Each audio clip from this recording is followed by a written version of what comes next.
Okey, akhirnya setelah setahun tak ada apa-apa produk ataupun keluaran daripada MCU tahun lepas, tahun 2020, akhirnya tahun 2021 ni pada bulan 1 keluarnya first installment untuk MCU Phase 4 iaitu siri TV WandaVision. Okey, agak irony juga sebenarnya sebab Marvel Studios menjadikan WandaVision sebagai projek pertama untuk fasa yang keempat ini. Sebab apa? Kerana dalam fasa keempat ni bukan setakat filem je, ada dalam fasa keempat ni malahan juga siri TV. Dan WandaVision merupakan siri TV yang pertama daripada Marvel Studios yang ditayangkan kepada umum. Dan yang apa yang aku cakap irony tadi adalah siri TV ini diketengahkan sebagai sebuah sitcom, sebuah siri TV. Itu yang irony dia. So, yang tak tahu, siri TV WandaVision ni adalah merupakan event selepas Endgame. Jadi kita tahulah lepas Endgame tu Vision dah mati, dah tak ada lepas dia punya Mind Stone diambil oleh Thanos. Dan kemudian Wanda pun mungkin dalam spiritual journey untuk mencari diri dia yang sebenar. So di sini dia akan ceritakanlah macam mana perjalanan Wanda menjadi Scarlet Witch. Tapi untuk 2 episod pertama yang ditayangkan hari Jumaat lepas ianya terus start sebagai sebuah sitcom tahun 50-an dan tahun 60-an. Tak ada apa-apa revelation tentang macam mana Vision boleh hidup balik, tak ada revelation apa kesudahan Wanda selepas event dalam Endgame. So lepas aku tonton dua episod siri WandaVision ni, ramai jugalah yang tanya sama ada berbaloi ke tak berbaloi kalau macam diorang nak subscribe Disney Plus. Andai katalah Disney Plus memang ditayangkan kat Malaysia, berbaloi ke tak berbaloi nak subscribe sampai nak bayar sampai sebulan. Bagi aku kalau untuk Disney Plus ni, kalau macam kau memang nak tengok dia punya konten-konten macam konten Marvel, konten Star Wars, konten Disney, Pixar, okey, mungkin berbaloi. Tapi kalau semata-mata korang subscribe untuk nak tengok WandaVision je, aku rasa tak berbaloi lah. Sebab untuk episod pertama dan episod kedua ni dah mungkin.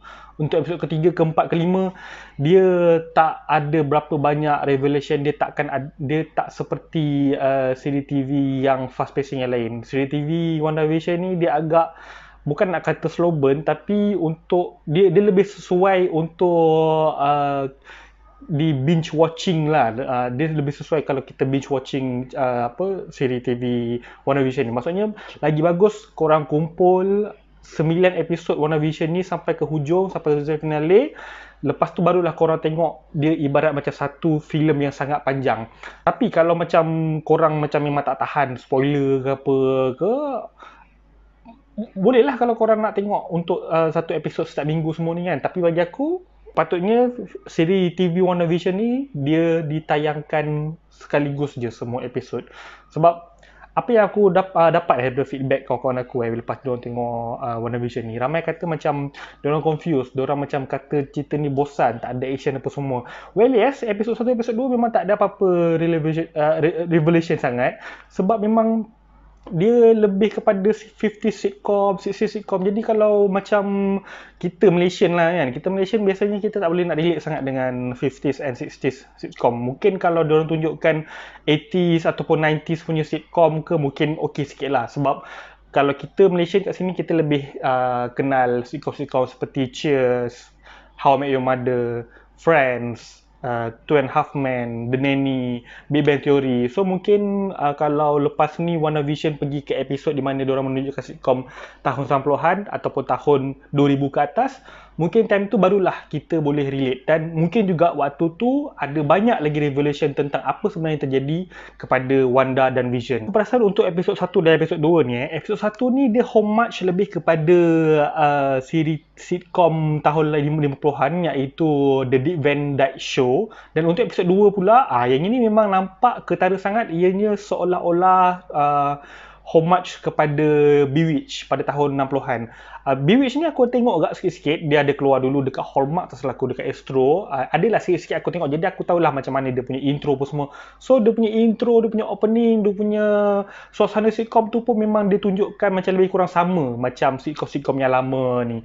Mungkin tak tahu akan datang kita nak tengok juga untuk 70s, 80s, 90s, 2000s punya sitcom, dia nak ambil sitcom-sitcom yang macam mana pula untuk dijadikan inspirasi kepada siri WandaVision ni. So untuk kalau yang nak tahu untuk satu episod WandaVision ni adalah berdurasikan selama setengah jam ataupun dalam lebih kurang 20 minit. Jadi ianya sangat sekejap. Itu sebab aku katakan untuk korang nak tengok episod 1, episod 2 sahaja semata-mata nak subscribe di Disney Plus, memang tak ada apa-apa sangat. Jujur cakap memang episod 1, episod 2 tak ada apa-apa sangat. Jadi aku mengharapkan episod 3 ke atas diorang akan build up the pacing dan sebolehnya lah bagi aku lah untuk sebuah siri TV kan.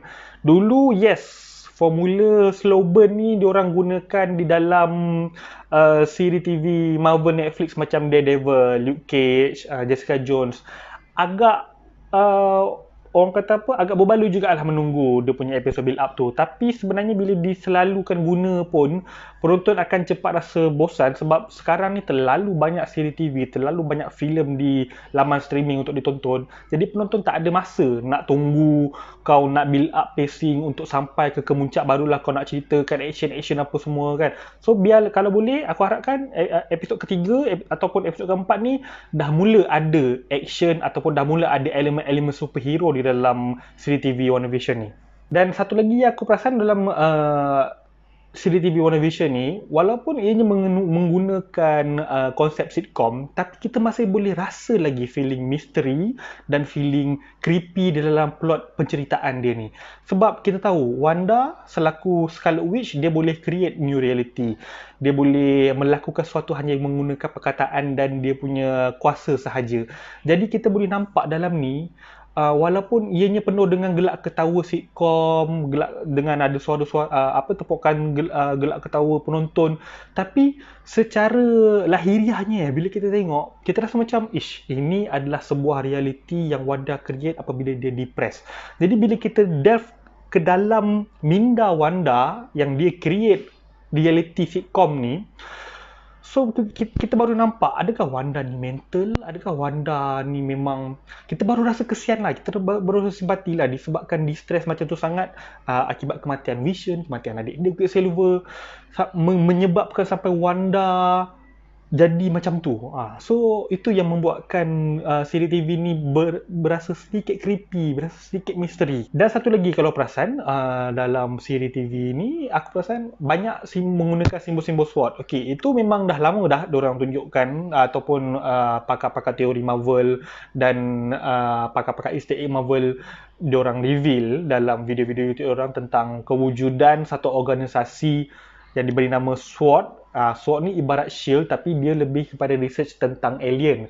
So kalau macam untuk MCU, ini adalah pertama kali diorang tunjukkan organisasi ni. Tapi dalam filem Captain Marvel, dalam filem Spider-Man Far From Home, credit scene, ada yang mengatakan babak ketika Nick Fury berada di angkasa lepas bersama dengan Skrulls, itu adalah macam itu adalah merupakan pejabat ataupun markas SWOT juga, tapi dalam cerita tu dia tak mention sama ada itu adalah SWOT ataupun tidak. Tapi untuk dalam siri WandaVision ni memang diperjelaskan bahawa organisasi itu adalah SWOT.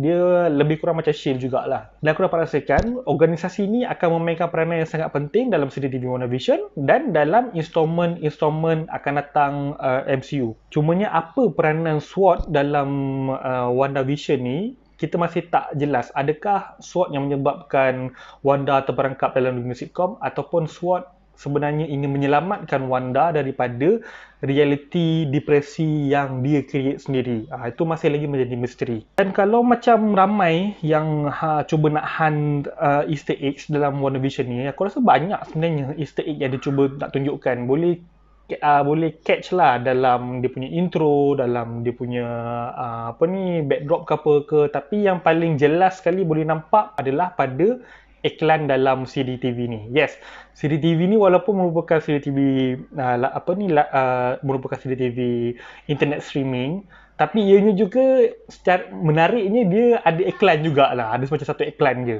So dalam iklan ni dia ada tunjukkan banyak Easter egg yang connect dengan Wanda dan franchise MCU. Satu lagi aku perasan bila aku tengok apa yang misterinya lah dalam cerita ni kan, dia punya side character dia. Side character dia seolah-olah ingin menyampaikan sesuatu, ingin memberitahu sesuatu, tapi ianya macam rasa macam ada kena mengena dengan apa yang terjadi dalam dunia Wanda ni. Contohnya lah, ada satu scene Vision macam buat lawak kata, oh, karakter ni komunis. So macam, lepas tu semua orang gelak. Tapi babak tu menunjukkan macam Vision dia macam tak, dia macam awkward moment kan. So adakah betul orang tu komunis? Dan lepas tu ada satu lagi watak Agnes. Watak Agnes ni merupakan secondary karakter dalam sitcom WandaVision ni. So dia adalah jiran kepada Wanda dan Vision. Dan watak Agnes ni seolah-olah ada sesuatu. Banyak benda yang dia mention yang macam ada kaitan dengan easter egg dalam Marvel Comics. Okay, so aku rasa banyak lagi sebenarnya teori-teori yang boleh diperkatakan easter egg dalam siri TV WandaVision ni. Dan aku rasa kalau macam siapa-siapa yang ada dapat tangkap apa-apa easter egg ataupun korang ada teori korang sendiri tentang siri TV WandaVision ni, korang boleh tinggalkan komen di bawah. Dan aku rasa tu je aku punya review untuk WandaVision episod 1 dan episod 2 ni. InsyaAllah akan datang aku buat untuk yang episod 3 pula untuk minggu depan. Dan terima kasih sebab tonton aku punya video. Jangan lupa tekan butang subscribe dan tekan butang like. Dan boleh share aku punya video ni. Dan follow aku di @hdabdhmd. Okay? Thank you. Peace.